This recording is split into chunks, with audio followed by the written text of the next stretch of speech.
नमस्कार दोस्तों, ज्ञान विहार यूट्यूब चैनल में आपका फिर से एक बार स्वागत अभिनंदन है। पिछली क्लास में हमने चर्चा की थी मेंडल के नियमों के अपवाद की, और उनमें पहले अपन ने पढ़ा था इनकम्प्लीट डोमिनेंस, अपूर्ण प्रभाविता। और अपूर्ण प्रभाविता पढ़ने के बाद में अपन ने सहप्रभाविता की बात की थी। दोनों आपको अच्छी प्रकार से समझ में आई होगी, इनकम्प्लीट डोमिनेंस और को डोमिनेंस। आज अपन बात करने वाले हैं लिंकेज, सहलग्नता की। ये मेंडल के तीसरे नियम का अपवाद है। मेंडल का तीसरा नियम ये कहता है कि जब दो या दो से अधिक लक्षणों की वंशागति का एक साथ अध्ययन किया जाता है तो दोनों लक्षणों की वंशागति स्वतंत्र रूप से होती है। एक लक्षण की वंशागति दूसरे लक्षण की वंशागति पर कोई प्रभाव नहीं डालती। जैसे अपन बात करें तो कैपिटल ए स्मॉल ए, ये एक जीन है, कैपिटल बी और स्मॉल बी। इन जीनों की वंशागति लें तो कैपिटल ए और स्मॉल ए, कैपिटल बी और स्मॉल बी की जो वंशागति होती है वो स्वतंत्र रूप से होगी। इसमें ए जीन की वंशागति बी जीन की वंशागति पर कोई प्रभाव नहीं डालेगी और बी जीन की वंशागति ए जीन की वंशागति पर कोई प्रभाव नहीं डालेगी। लेकिन जब बेटसन और पन्नेट ने 1906 के अंदर लेथायरस ओडोरेटस, मीठी मटर के बारे में अध्ययन किया तो उनको सहलग्न जीनों के बारे में जानकारी मिली। इससे पहले इसकी खोज सट्टन नामक वैज्ञानिक ने कर दी थी, लेकिन इसका विस्तृत रूप से अध्ययन जो किया वो किया था बेटसन और पन्नेट ने सन 1906 के अंदर। और पौधे का नाम था लेथायरस ओडोरेटस। मीठी मटर के अंदर सहलग्न जीनों के बारे में बताया। उन्होंने इसके अंदर दो लक्षण लिए और उनकी वंशागति का अध्ययन किया तो उनको पता चला कि कुछ लक्षण ऐसे थे जो पीढ़ी दर पीढ़ी साथ साथ वंशागत हो रहे थे, एक दूसरे से पृथक नहीं हो रहे थे। ऐसे जीनों को अपन कहते हैं सहलग्न जीन, और इस गुण को कहते हैं अपन सहलग्नता। ध्यान से सुनिएगा, जो जीन पीढ़ी दर पीढ़ी साथ साथ वंशागत होते हैं, एक दूसरे से पृथक नहीं होते, पैतृक से संततियों के अंदर साथ साथ वंशागत हो जाते हैं, ऐसे जीनों को कहते हैं सहलग्न जीन, तथा इस गुण को कहते हैं सहलग्नता। इसका एक एग्जाम्पल लेते हैं। लेथायरस ओडोरेटस के अंदर बेटसन और पन्नेट ने दो लक्षणों का अध्ययन किया। उनमें पहला लक्षण था पुष्प का रंग। पुष्प का रंग, इसमें जो प्रभावी था वो था पर्पल, नीले कलर के पुष्प, जिसको कैपिटल बी से रिप्रेजेंट किया जाएगा। और इसका जो अप्रभावी रूप था वो था लाल पुष्प, जिसको स्मॉल बी से रिप्रेजेंट किया जाएगा। दूसरा जो लक्षण था वो था परागकण का आकार। इसमें जो प्रभावी था वो था लंबे परागकण, जिसको कैपिटल एल से रिप्रेजेंट किया जाता है। और जो इसका रेसेसिव रूप था, अप्रभावी रूप, वो था गोल परागकण, जिसको स्मॉल एल से प्रदर्शित किया जाएगा। यहाँ अपन देखते हैं बेटसन तथा पन्नेट ने परागकण लिए, नीले और लंबे परागकण, नीले कलर वाले पुष्प और लंबे परागकण वाले पुष्प का प्रभावी रूप लिया, लंबे, नीले और लंबे। तो अपन लिखेंगे कैपिटल बी, कैपिटल एल। अप्रभावी के अंदर उन्होंने लिया लाल पुष्प और गोल परागकण, लाल और गोल। तो उसके लिए लिखेंगे स्मॉल बी और स्मॉल एल। युग्मकों का निर्माण होगा, ये जनक है। युग्मकों का निर्माण होगा, गैमेट्स बनेगी। किस प्रकार की बनेगी इसके बारे में अपन पहले डिस्कस कर चुके हैं। यहाँ पर जो F1 पीढ़ी मिलेगी, F1 पीढ़ी मिलती है तो आपको पता होगा F1 पीढ़ी में जो एलील होते हैं, युग्म विकल्पी होते हैं, वो विषम युग्मजीय अवस्था के अंदर मिलेंगे। F1 पीढ़ी हाइब्रिड होती है और वो विषम युग्मजीय होगी जिसमें एक प्रभावी और दूसरा अप्रभावी होगा, कैपिटल बी स्मॉल बी और कैपिटल एल और स्मॉल एल मिलता है। ये सभी जो परागकण होंगे ये कैसे होंगे, नीले और गोल प्राप्त होते हैं। अब अपने को पता है कि अपन किसी क्रॉस की जांच करने के लिए टेस्ट क्रॉस करवाते हैं और टेस्ट क्रॉस मोनोहाइब्रिड में अपने को रेशो मिला था 1:1। अगर इसके आगे बात करें डाई हाइब्रिड के अंदर ये रेशो मिलना चाहिए था अपने को 1:1:1 ये रेशो मिलता, तो इसके अंदर संलग्नता नहीं थी। लेकिन वापस इससे F1PD का अप्रभावी जनक के साथ, ये अप्रभावी है, अप्रभावी जनक के साथ क्रॉस करवाने पर जो रेशो मिला वो मिला 7:1:1:7। ये रेशो मिला, जबकि मिलना चाहिए था 1:1:1:1।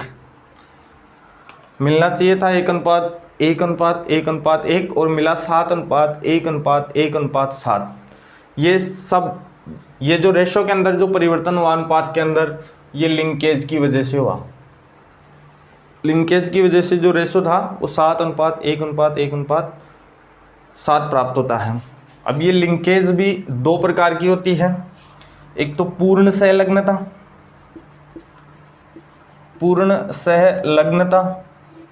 और एक होती है अपूर्ण सहलग्नता। पूर्ण सहलग्नता और अपूर्ण सहलग्नता ऐसे जीन जो क्रोमोसोम पर जिनके लोकस नज़दीक नज़दीक प्रेजेंट होते हैं, पास पास प्रेजेंट होते हैं, वो जीन कभी एक दूसरे से पृथक नहीं होते तथा पीढ़ी दर पीढ़ी साथ साथ चलते हैं।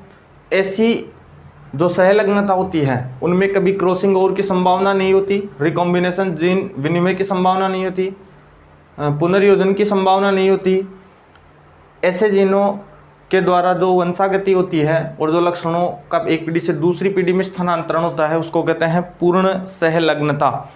जैसे ड्रोसोफिला मक्खी के अंदर शरीर का रंग और पंखों का आकार के लिए जो लक्षण जिम्मेदार है, शरीर का रंग और पंखों का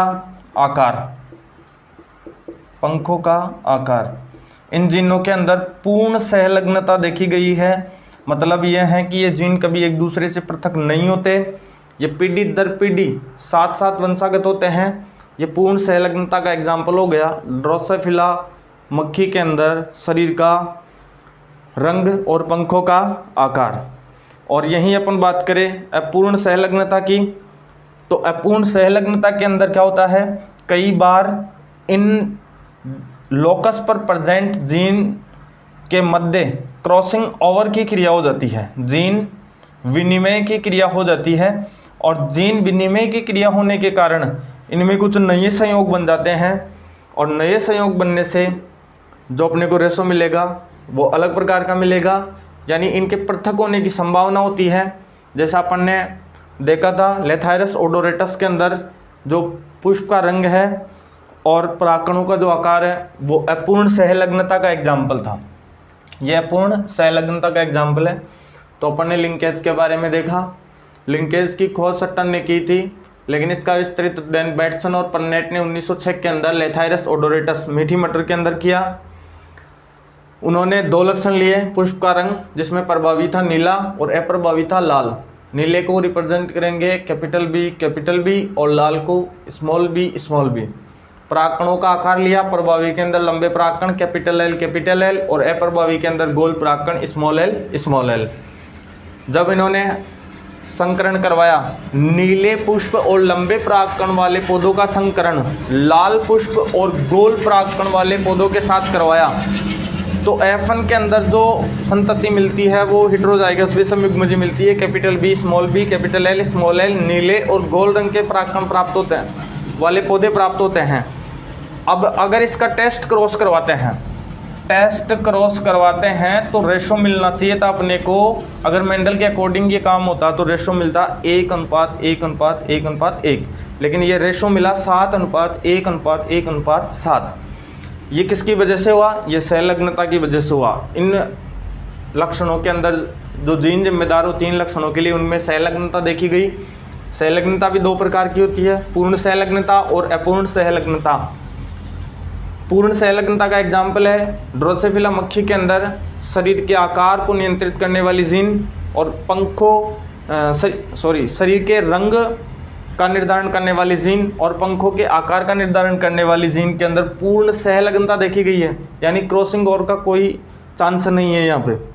अपूर्ण सहलग्नता जिसमें कई बार क्रॉसिंग ओवर की क्रिया हो जाती है और कुछ नए फिनोटाइप अपने को देखने को मिलते हैं। इसका एग्जाम्पल ये लेथाइरस और डोरेटस के अंदर पुष्प का रंग और परागकणों का आकार अपन ने अध्ययन किया, ये किसका एग्जाम्पल है? अपूर्ण सहलग्नता का एग्जाम्पल है। अब अपन बात करेंगे लिंग निर्धारण की विधियों की। उसके बाद में अपन बात करेंगे क्रोमोसोमल डिसऑर्डर्स की, लिंग सहलग्न वंशागति की, और उसके बाद में मेंडल के कार्य के बाद भी कई एक्सपेरिमेंट किए गए, उनको भी अपन थोड़ा डिटेल से आगे देखेंगे। लिंग निर्धारण का मतलब होता है कि बनने वाला शिशु मेल होगा या फीमेल होगा, उसको लिंग निर्धारण कहते हैं। एक लिंगी प्राणियों के अंदर नर और मादा युग्मक अलग अलग प्राणियों के शरीर में बनते हैं, जबकि द्विलिंगी प्राणियों के अंदर नर युग्मक और मादा युग्मक एक ही प्राणी के शरीर में निर्मित होते हैं। फिर उनका संलयन होता है और संलयन होने के बाद में संतति का विकास होता है। वो बनने वाली संतति मेल है या फीमेल है, उसके बनने को अपन कहते हैं लिंग निर्धारण।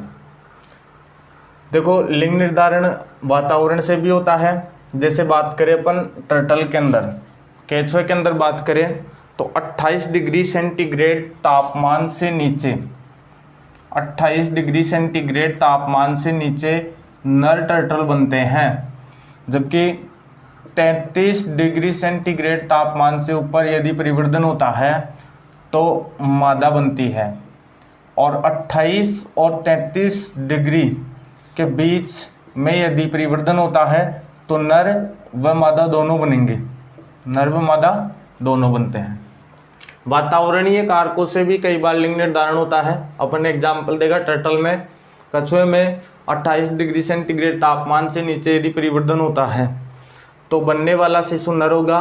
33 डिग्री सेंटीग्रेड तापमान से ऊपर यदि परिवर्तन होता है तो बनने वाला शिशु मादा होगा, और यदि 28 और 33 डिग्री सेंटीग्रेड तापमान के बीच में परिवर्तन होता है तो बनने वाले शिशु समान नर और मादा दोनों मिलेंगे। कई बार लिंग गुणसूत्रों के अलावा भी लिंग निर्धारण होता है। जैसे अपन बात करें जीवाणुओं के अंदर F- और F+ कारक लिंग निर्धारण में भाग लेते हैं, जो कि लिंग गुणसूत्र नहीं है।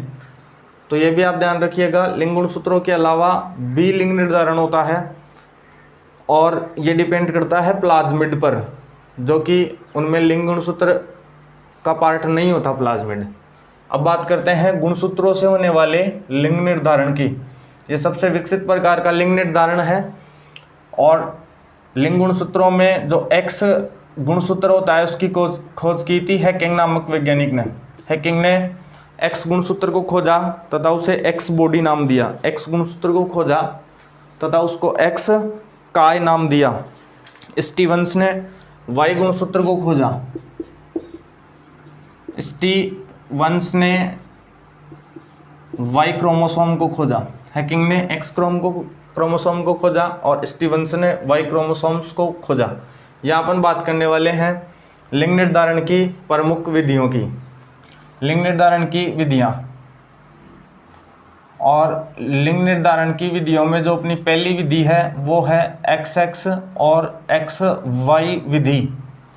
XX और XY विधि है, जिसको लाइजियस प्रकार का लिंग निर्धारण भी कहते हैं।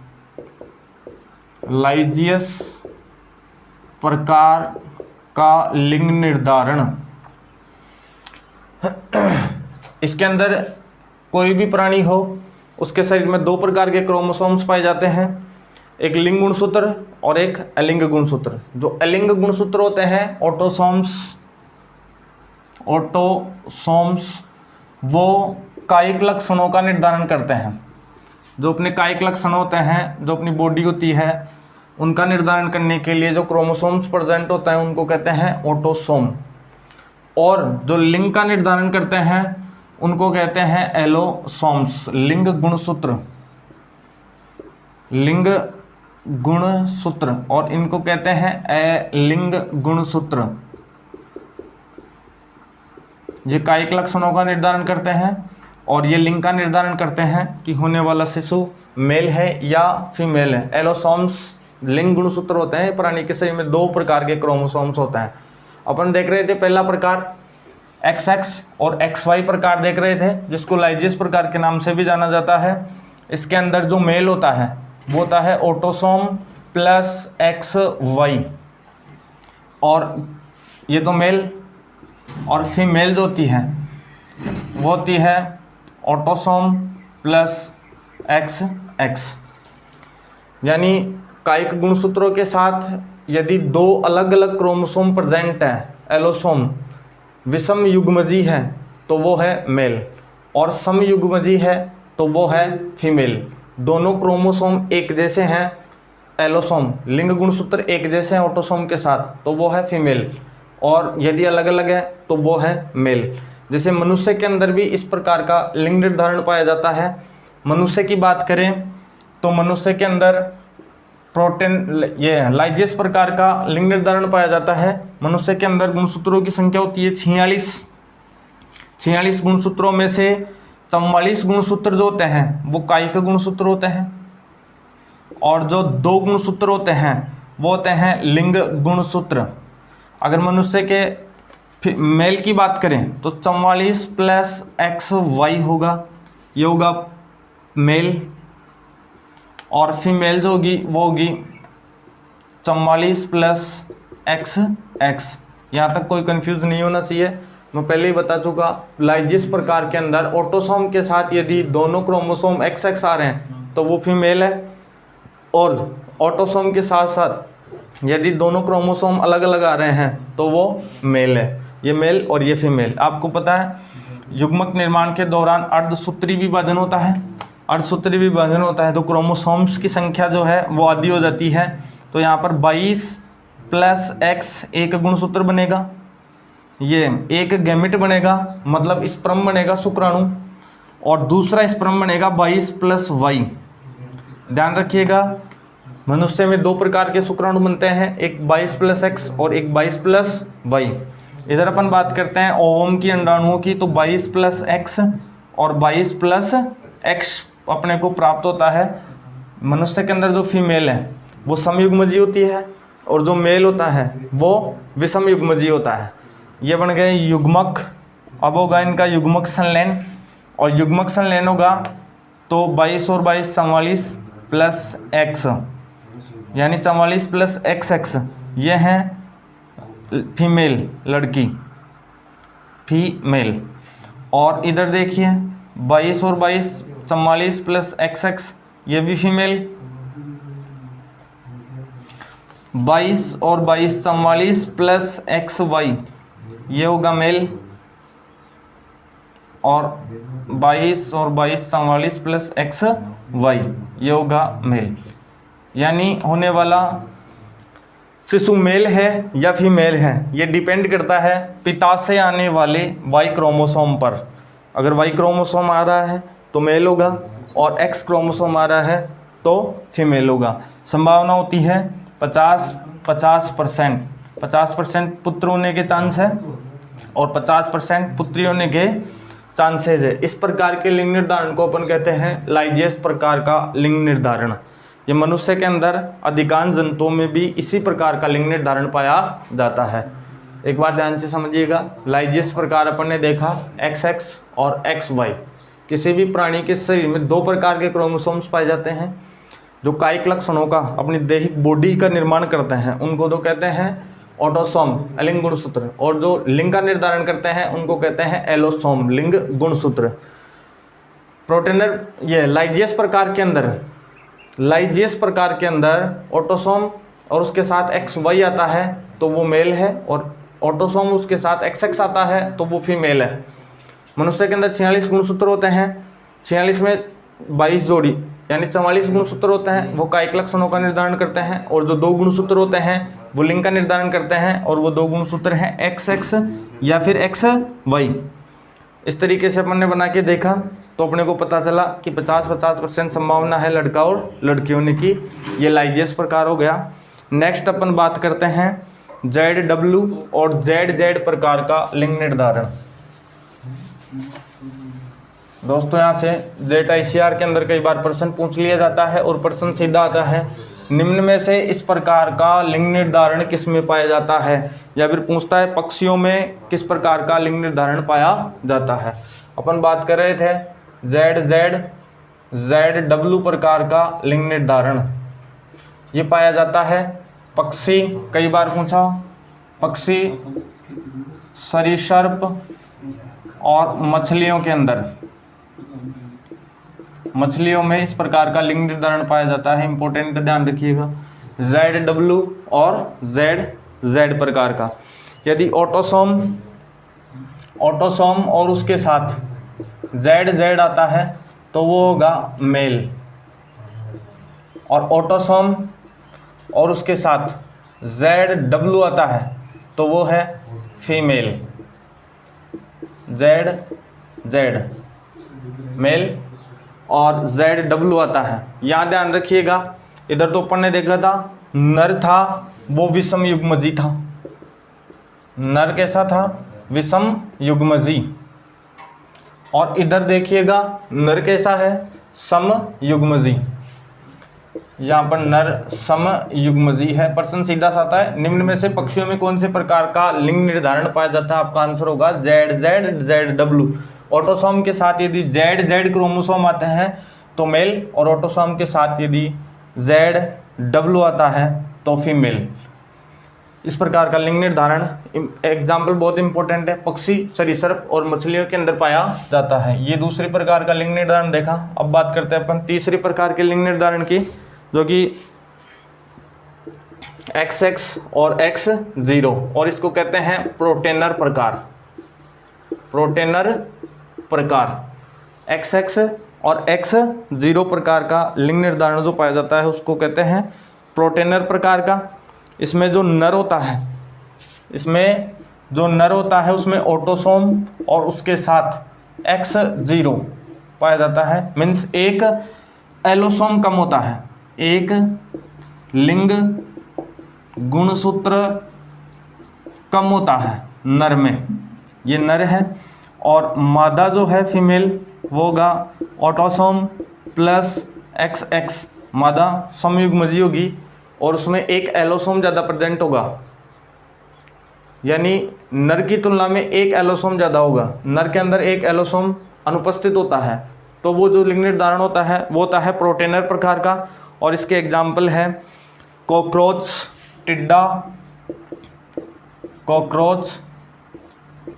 टिड्डा, ग्रासहोपर और एस्के हेलमिंथीज के सदस्य। संघ एस्के हेलमिंथीज के सदस्य, इनमें ऑटोसोम तो प्रेजेंट होते हैं, लेकिन नर के अंदर एक लिंग गुणसूत्र कम होता है और मादा में नर की तुलना एक लिंग गुणसूत्र ज़्यादा उपस्थित होता है। इसके जो एग्जाम्पल है वो ध्यान से याद करिएगा, कॉकरोच, टिड्डा और कुछ एस्के हेलमिंथीज के सदस्य जो होते हैं उनमें प्रोटेनर प्रकार का लिंग निर्धारण पाया जाता है। नेक्स्ट बात करते हैं अपन, तो चौथा प्रकार का जो लिंग निर्धारण है वो है Z0 ZZ प्रकार का। Z0 ZZ प्रकार का लिंग निर्धारण होता है। इसके अंदर जो ऑटोसोम और ZZ है, ऑटोसोम प्लस ZZ, यानी कायिक गुणसूत्र और उसके साथ दो लिंग गुणसूत्र है Z और Z, तो है मेल। और ऑटोसोम और उसके साथ यदि Z0 आ रहा है तो वो है फीमेल। इस प्रकार का जो लिंग निर्धारण होता है वो तितलियों में पाया जाता है। तो ये चार प्रकार के लिंग निर्धारण मैंने आपको बताया, इनको बहुत अच्छे तरीके से याद रखेगा। पहला प्रकार है लाइजियस प्रकार, जिसको XX XY प्रकार भी कहते हैं। मनुष्य सहित अधिकांश जंतुओं में इसी प्रकार का लिंग निर्धारण पाया जाता है। नर जो होता है वो विषम युग्मजी होता है और मादा जो होती है वो सम युग्मजी होती है।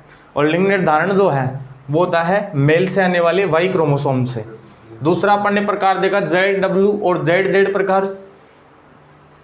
इसके अंदर जो समयुग्मजी होता है वो नर होता है, ऑटोसोम, और उसके साथ ZZ आते हैं तो नर है, और ऑटोसोम और उसके साथ ZW आता है, W वुमन, तो वो है फीमेल। और इस प्रकार का जो लिंग निर्धारण होता है वो पाया जाता है पक्षियों में, सरीसृप में और मछलियों में। इंपॉर्टेंट है, पक्षियों में किस प्रकार का लिंग निर्धारण पाया जाता है, ZW प्रकार का।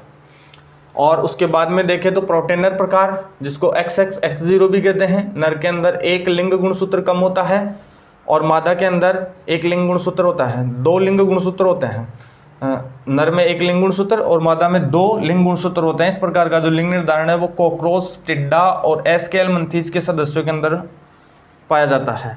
नेक्स्ट है Z0 ZZ प्रकार का लिंग निर्धारण। ऑटोसोम और उसके साथ ZZ आता है तो वो है मेल, और ऑटोसोम और उसके साथ यदि Z0 आ रहा है तो वो है फीमेल। इस प्रकार का जो लिंग निर्धारण है वो तितलियों में पाया जाता है। ज़्यादा संभावना इस दोनों की है, इनमें से कई बार पूछा जाता है।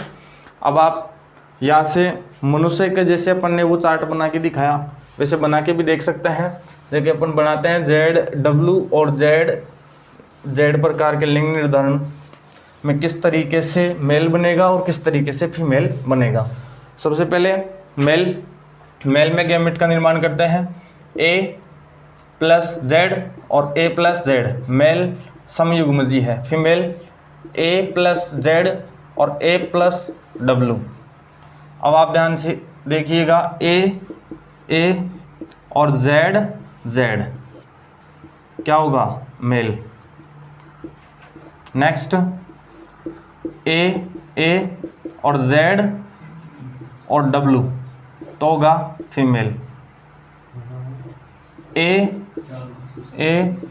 Z तो मेल, और A और ZW तो फीमेल। ये इस तरीके से इनके अंदर संततियों का निर्माण होगा और इनके लिंग का निर्धारण होगा। ये लिंग निर्धारण की कुछ विधियां पढ़ी अपन ने। अब उसके बाद में अपन बात करने वाले हैं लिंग सहलग्न वंशागति की। लिंग सहलग्न वंशागति के अंदर अपन उन लक्षणों के बारे में अध्ययन करेंगे जिनकी वंशागति लिंग गुणसूत्रों के द्वारा होती है। लिंग गुणसूत्रों का काम वैसे तो लिंग का निर्धारण करना है कि बनने वाला शिशु मेल है या फीमेल, लेकिन इसके अलावा भी कई ऐसे लक्षण होते हैं जो लिंग गुणसूत्रों के द्वारा नियंत्रित किए जाते हैं, और इस प्रकार की वंशागति को कहते हैं लिंग सहलग्न वंशागति। उसका अपन नेक्स्ट वीडियो के अंदर अध्ययन करेंगे।